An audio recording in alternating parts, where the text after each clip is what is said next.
பல்லாண்டு பல்லாயிரத்தாண்டு பல கோடி நூறாயிரம் பல்லாண்டு பல்லாண்டு பல்லாயிரத்தாண்டு பல கோடி நூறாயிரம் மல்லாண்டு திங்கோள் மணிவண்ணாவும் செவ்வடி செவ்வி திருக்காப்பு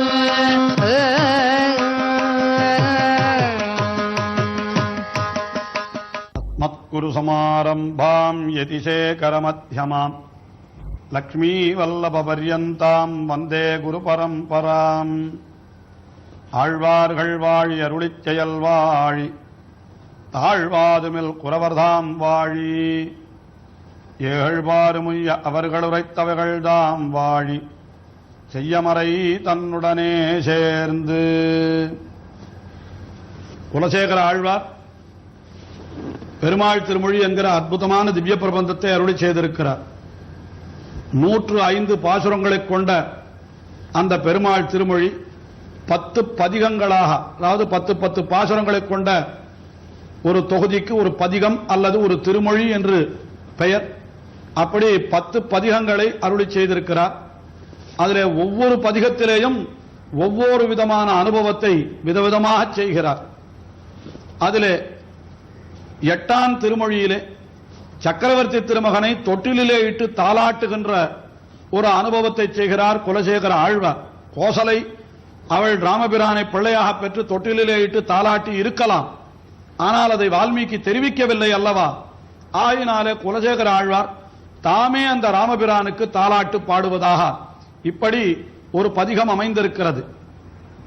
அதிலே முதல் பாசுரத்திலே அவனை கௌசலதன் குலமதலாய் என்று சொன்னவர் 2ஆம் பாசுரத்திலே அவனை தாடகதன் உரமுருவச் சிலை வளைத்தாய் என்று சொல்லி அவனுக்கு தாலாட்டு பாடினார்.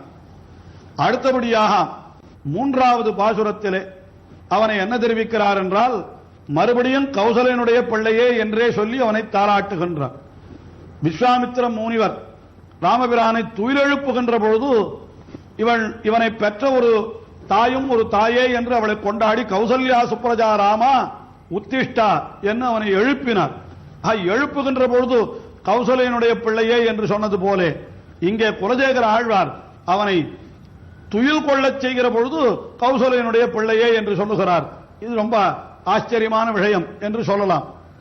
3வது பாசுரம் பொங்குமரி கருங்குழலாய் கௌசலதன் குலமதலாய் பங்கு பெரும் புகழ் ஜனகன் திருமருகாதாசரதி இளம் தேர்த்தமலே கணபுரத்தன் கருமணியே எங்கள் உளத்தின் அமுதே ராகவனே காலேலோ.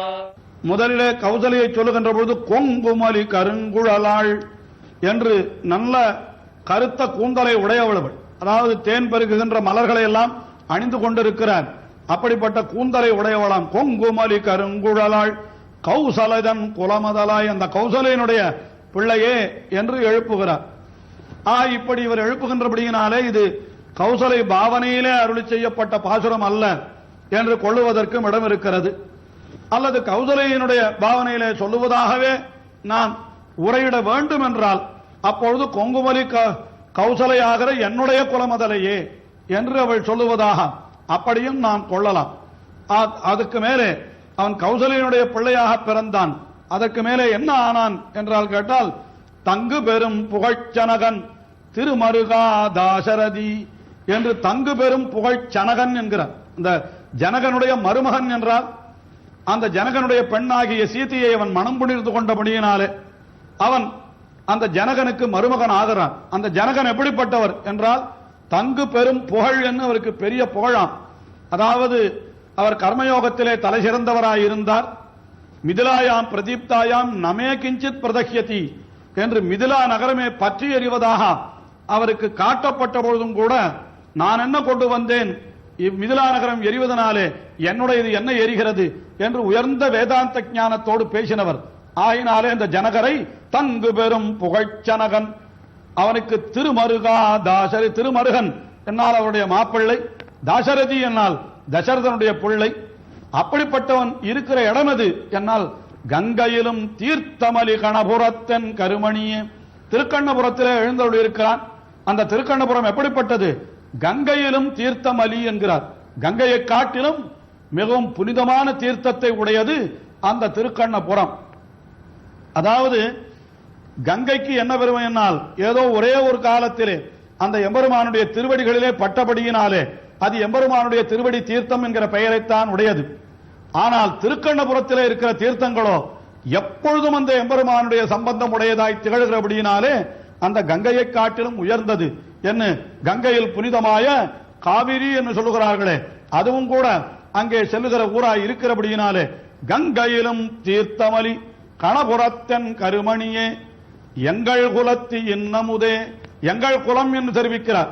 ஆக எங்கள் குலம் என்னால் குலசேகர ஆழ்வாருடைய குலம் எது? அவர் பிறந்தது கத்திரிய குலம். அதே குலத்திலே அன்றோ ராமபிரானும் அவதரித்தான். ஆகையினாலே கத்திரிய குலத்திற்கெல்லாம் ஒரு குலவிளக்காய் ராமபிரான் இருக்கிறான் என்கிறதை காட்டும் விதமாக குலசேகர ஆழ்வார் எங்கள் குலத்தி இன்னமுதே ராகவனே தாலேலோ என்று அந்த ராகவனுக்கு தாலாட்டு பாடினவர். அடுத்தபடியாக அந்த 4வது பாசுரம், அந்த பாசுரத்தில் என்ன தெரிவிக்கிறார் என்னால், தாமரை மேல் அயனவனை படைத்தவனே என்று சொல்லி தயரதனுடைய பிள்ளையே என்று சொல்லி அவனை தாலாட்டுகிறார். தாமரை மேல் அயனவனை படைத்தவனே தயரதந்தன் மாமதலாய் மைதிலிதன் மணவாளா கண்டினங்கள் காமலங்கள் இசைபாடும் கணபுரத்தன் கருமணியே ஏமருவந்திலை வளவா ராகவனே தாலேலோ. கீழ்ப்பாசுரத்திலேயே தெரிவித்தார், உலகத்தை எல்லாம் அவன்தான் படைத்தான், தன்னுடைய உந்தியிலே இருக்கக்கூடிய தாமரையிலே பிரமனை உருவாக்கி என்று 2வது பாசுரத்திலே தெரிவித்தார். அதே போன்ற ஒரு அர்த்தத்தை 4வது பாசுரத்திலேயும் காட்டுகிறார். தாமரை மேல் அயனவனை படைத்தவனே, உன்னுடைய உந்தி தாமரையிலே அந்த பிரம்மாவை படைத்தவன் அல்லையோ நீ என்று அவனுடைய மேன்மையை சொல்லி, அப்படி மேன்மையுடையவன் என்ன செய்தான், இந்த உலகத்திலே தன்னாலே படைக்கப்பட்ட ஜீவாத்மாக்களுக்குள்ளே ஒருத்தரான அந்த தயரதனை தனக்கு தகப்பனாராக பிதரம் ரோச்சயாமாச என்று தனக்கு தகப்பனாக வரித்துக் கொண்டான் அல்லவா, அந்த எளிமையை தெரிவிக்கிறார். தயரதந்தன் மாமதலாய் என்று தயரதனுடைய மூத்த பிள்ளையாக பிறந்தவன் அல்லையோ நீ. ஆஹா, உலகத்தினுடைய மூத்த பிள்ளை யார் என்றால் பிரம்மாதான். அவனையே படைத்தவன் இவன். ஆனால் அவனாலே படைக்கப்பட்ட ஒரு ஜீவாத்மாவுக்கு தன்னை மூத்த பிள்ளையாக ஆக்கிக் கொண்டான். மகன் ஒருவருக்கு அல்லாத மாமேனி மாயன் மகனாம் என்று சொல்லும்படியாக பிதா புத்திரேன பிதிருமான் யோனியோனவ் என்று வேதம் சொல்லுகிற கணக்கிலே இங்கே தயரதந்தன் மாமதலாய், அதற்கு மேலே மைதிலிதன் மணவாளா, மிதிலா நகரத்திலே இருந்தவளான சீதை பிராட்டி, அவளுக்கு மணவாளனாக இருந்தவனவன். அவன் இப்பொழுது எங்கே இருக்கிறான் என்னால் திருக்கண்ணபுரத்திலே. அந்த திருக்கண்ணபுரம் எப்படி இருக்கிறது என்றால், வண்டினங்கள் காமரங்கள் செபாடும் கணபுரத்து என்று வண்டுகள் எல்லாம் அந்த இடத்திலே சோலைகள் நிறைய பூத்து குலுங்குகின்றனவான் திருக்கண்ணபுரத்திலே. அந்த சோலைகளிலே வண்டுகள் எல்லாம் ரீங்காரம் செய்கின்றனவான். அந்த வண்டுகளினுடைய ரீங்காரம் எப்படி இருக்கிறது என்றால், காமரம் என்ற பெயரை உடைய பண்ணாம் ஒன்று. பண் என்றால் இந்த காலத்திலே நாம் ராகம் என்று சொல்லுகிறோமே, அது காமரம் என்கிறது ஒரு ராகத்தினுடைய பெயர் அல்லது பண்ணினுடைய பெயர். வண்டினங்கள் காமரங்கள் எசபாடும் கணபுரத்தன் கருமணியே ஏமருவும் சிலை வலவா. ஏமருவும் சிலை என்னால் அப்படி உயர்ந்து ஓங்கி நிற்கிற வில்லாம், அந்த சார்கம் என்னும் வில் ஆண்டான் என்று சொல்லுகிறார்களே, அப்படி அந்த ராமாவதாரத்திலே கோதண்டம் என்கிற வில்லை கையிலே கொண்டு அவன் எழுந்தருளி இருந்தான் அல்லவா ராமபிரான். ஆகினாலே அவனை பார்த்து ஏமருவும் சிலை வலவா, அந்த சிலையை வலவன் என்னால் அந்த வில்லை பிரயோகிப்பதிலே மிகவும் வல்லவன் என்று பொருள். அப்படிப்பட்ட ராகவனே தாலேலோ என்று அப்படி இந்த பாசுரத்திலே அருளி செய்தவர். மேலே அடுத்த பாசுரத்திலே என்ன தெரிவிக்கிறார் என்னால், ராஜ்யத்தை எல்லாம் தன்னுடைய தம்பியான பரதனுக்கே வழங்கிவிட்டு அவன் காட்டிற்கு எழுந்தொழி விட்டான் அல்லவா ராமபிரான். அந்த நிகழ்ச்சியை சொல்லி அவனை தாராட்டுகிறார். ஆராளம் படர் செல்வம் பரத நம்பிக்கை அருளே ஆராவன் விளையவனோடு அருங்கானம் அடைந்தவனே ஈராளும் வரைமார்பா திருக்கண்ணபுரத்தரசே தாராளம் நேன்முடி எந்தாகரதி தாலேலோ. பாராளும் படர் செல்வம், இந்த உலகத்தை எல்லாம் ஆளுகின்ற பெரிய செல்வம் இருக்கிறது. அதை என்ன செய்தான் ராமபிரான்? பரத நம்பிக்கை அருளி, பரத நம்பிக்கை கொடுத்து விட்டு என்கிறார். ராமாயணத்திலே நடந்த நிகழ்ச்சி அல்லவா இது. அதாவது ராமபிரானுக்கு பட்டாபிஷேகம் என்று தயரதன் நினைத்த பொழுது கைகேயி வந்து வரம் கேட்டாள், என்னுடைய பிள்ளைக்கு ராஜ்யத்தை கொடுக்க வேண்டும் என்று. ராமபிரான் வனத்திற்கு எழுந்துள்ள வேண்டும் என்றும் இப்படி 2 வரங்களை கேட்டாள் அல்லவா. அதன்படி என்ன செய்தான் ராமபிரான், பரதனே ராஜ்யத்தை ஆளட்டும் என்று சொல்லிவிட்டு பாராளும் படர் செல்வத்தை பரத நம்பிக்கை அருளிவிட்டான். அதற்கு பிறகு அவன் வனத்திற்கு எழுந்துள்ள பொழுது இளைய பெருமாள் நானும் உடன் வருவேன் என்றார். உண்மையில் அவனை யாரும் வனத்திற்கு போகச் சொல்லவில்லை லக்ஷ்மணனை.